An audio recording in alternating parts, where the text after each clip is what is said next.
भगवद गीता समझाती है कि हमारी इच्छाएं ही मूल कारण है हमारे पृथ्वी पर वापस आने का। और अगर हम कोई भी इच्छा न रखें तो हम इस जीवन और मृत्यु से मुक्त हो सकते हैं। ये द्वार माफी का भी है। जिन्होंने आपके साथ बुरा किया उनको माफ करके और जिनसे आपने बुरा किया उनसे माफी मांग के मुक्ति पाई जा सकती है। जब तक आत्माएं इन चारों दरवाजों धर्म, अर्थ, काम और मोक्ष को समझ नहीं लेती तब तक इस आत्मा को बार बार मनुष्य के रूप में आना ही पड़ेगा। परीक्षा का समय खत्म होते ही आत्मा शरीर और अन्य सब वस्तुओं का त्याग कर देती है। जो भी संसार में रहकर बनाया वो अब किसी और होगा और आत्मा अपने कर्मों के फैसले के लिए चली जाती है। आत्मा के अच्छे बुरे कर्मों का हिसाब होता है। अपने अच्छे कर्मों के लिए आत्मा कुछ वक्त के लिए स्वर्ग और दुष्कर्मों के लिए नरक चली जाती है।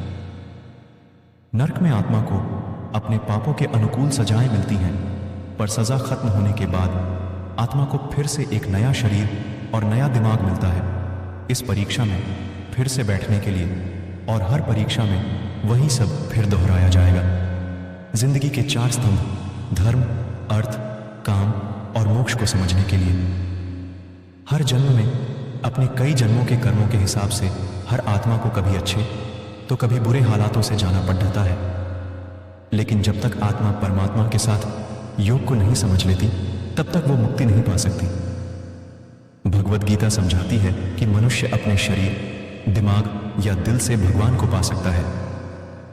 शरीर द्वारा के कर्मों के माध्यम से परमात्मा को पाने को कर्म योग कहते हैं। ऐसे कर्म जो परमात्मा की इच्छा से हो और दूसरों के कल्याण के लिए हो। वाल्मीकि ने रामायण लिख के श्रवण ने अपने माता पिता की सेवा और उन्हें चार धाम की यात्रा कराकर अपने कर्मों द्वारा परमात्मा को पाया। श्रीमद् भगवद गीता समझाती है कि एक आत्मा दिमाग से भी परमात्मा के साथ योग लगा सकती है। इसे राजयोग कहते हैं क्योंकि दिमाग या मस्तिष्क सब इंद्रियों का राजा है। एक मनुष्य अपनी आस्था, श्वास प्रणाली, अभ्यास, साधना और तपस्या से परमात्मा को इस योग के रास्ते पा लेता है। इस योग को समझने के लिए हमें अपने अंदर की एनर्जीज, शक्तियों यानी चक्र और कुंडलिनी को समझना पड़ेगा। आत्मा मस्तिष्क से ध्यान लगाकर परमात्मा के साथ योग लगा सकती है। शंकराचार्य, स्वामी परमहंस, स्वामी विवेकानंद और उनके जैसे कई योगी इस योग के रास्ते परमात्मा के साथ संधि लगा पाए। परमात्मा भगवद गीता में कहते हैं कि अगर किसी आत्मा को धर्म ना भी समझ आए, योग ना भी समझ आए, पर अगर वो मेरी शरण में आ जाए तो मैं उसके सारे पाप माफ कर देता हूं। परमात्मा को ऐसी दिल की गहराइयों से पुकार के पाने को भक्ति योग कहते हैं।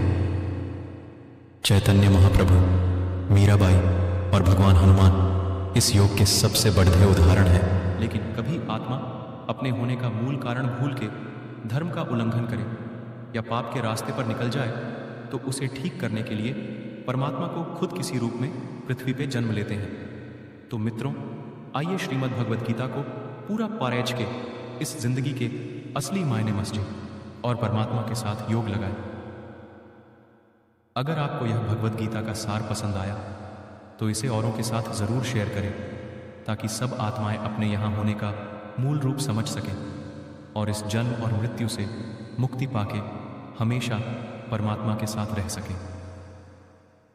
धन्यवाद।